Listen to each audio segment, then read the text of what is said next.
Good morning, everyone. Welcome back once again. You're here with Jeremy. As you can see, I'm driving again. Seem to be doing this a lot lately. So today I want to talk to you about a couple different things, but the first one is the overnight successes. You have a lot of people that just kind of came up out of nowhere and they've lucked into the right idea, they've stumbled into the right idea, and I want to tell you that for the most part that's not true. Just because that you're just seeing them and they're making it big, and you don't see the background, I'm willing to bet you most of the time, because there's always people that break the rules, but most of the time those people have been grinding and working and staying up late, getting up early, and doing all those things that we talk about that successful people do for the past 5, 10, 15 years. Just because you don't see it doesn't mean it didn't happen. Just because you didn't see it, it was because it wasn't in the public spotlight. What they were doing to get to that overnight success was not glamorous. It wasn't what people want to see. So you need to understand, you need to step back and actually look at them and say, what did they do prior to this, $1 billion company or whatever. So that's the first thing. The second thing is the lucky people.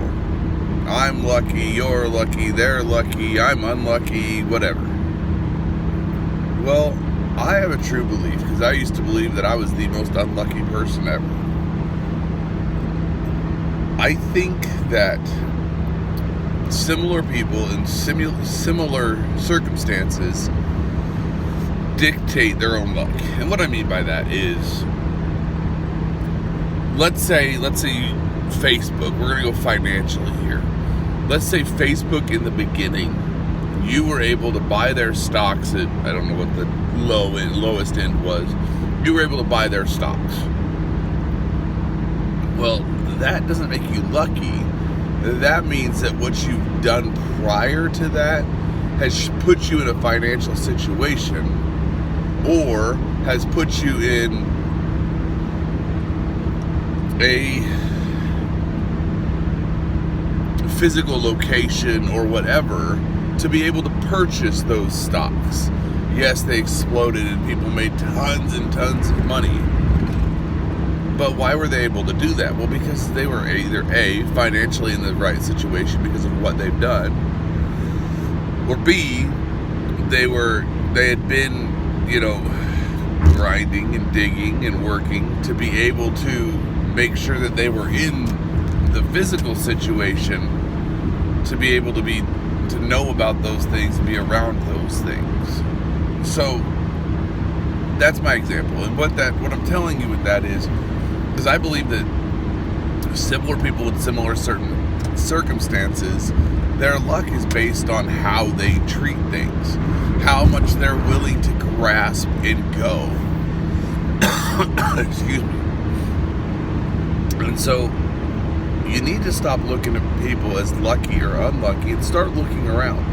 Everybody out there all the time has things that happen that allow you to be more successful or get into a situation that's better or lucky and be able to do that. But you've got to stop looking at other people's lucky, because yes, I believe that there are people that are brought up in certain circumstances that are better than others. I absolutely believe that. I know that some people say that they're all the same. They're not, in my opinion. I believe that some people have to work harder.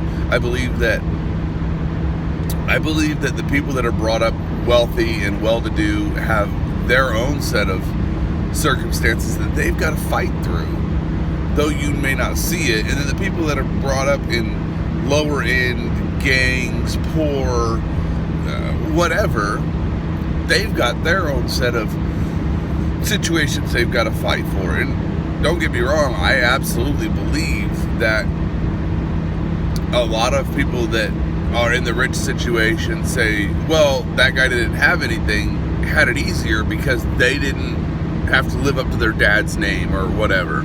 And the people that are in the poor situation look at the rich guy and say, but he had all the money. He could do whatever he wanted. So I believe that we all have our own individual situations and our own individual challenges. You just need to stop looking at the other side and saying, well, I wish it was that. You know, there's the old saying, the grass is always greener on the other side of the fence. Well, that's not true. It's a different shade of green. It's not greener. So you need to start looking at the situations in your life and around you and saying, what is here that I can grasp right now? What can I do? What can I do to grasp something in this situation? I've told you guys I pray every morning, and it's kind of my way of meditation. It allows me to focus back in on the things that are important. And one of the things that I ask every morning is I ask that I may have my eyes open to the opportunities that are put in front of me. I'm not asking to have special situations put in front of me, because personally I believe that God can do that. That's me. I believe that. But I believe that he could, but I'm not asking him to put special things in front of me, because I don't want that. I want to be able to see the opportunities that are there. I want to be able to seize them. So that's what I need you guys to do. Stop looking at Richie Rich and saying, I want his money. Or stop looking at the former gang member, former criminal, and saying, God, I wish I had his situations where everything was available to me. Because it's not better on the other side. It's good where you're at. Your situation is where you need to be. You just got to figure out how to get through your situation. So, remember, most of the time, people are not overnight successes. They've just been grinding in the back rooms. They've been grinding in the basements. They've been working and busting their butt and staying up late and getting up early to get to where they're overnight success. So stop looking at them that way. If one of these guys that, I'm trying to think of a decent example, Jeff Bezos. If you want to be the next Jeff Bezos of the world, instead of saying, oh, he just lucked into that first app, well, maybe he did. More than likely he didn't, but maybe he did. Why don't you do some research on him? Maybe he was, actually, here you go, Steve Jobs. Steve Jobs had to sell his van. They were making computers out of a garage. But people won't see that. They see Apple and they're like, whoa, dude's got everything. They didn't see the years of grinding that he had basically dropped out of college because he couldn't find something he enjoyed. People don't look at that. They see the successful man that he was. So dig into these people that you see that are overnight successes and see if they really are. Yeah, you might have won the lottery and got $300 million and been able to buy a beach house in Bermuda or so, I don't know, whatever your ideal success is or mate it is. Yeah, those people are there. They exist. They're real. But they're not very common. The multimillionaire who scratched and clawed and kicked and everything else to get to where they are, those are way more often that those ones happen. So look into it. See where the people really are and see what they actually did that you didn't see. And then second off, create your own luck by finding the opportunities that are around you and seize those opportunities every day. Every day, seize those opportunities and grow.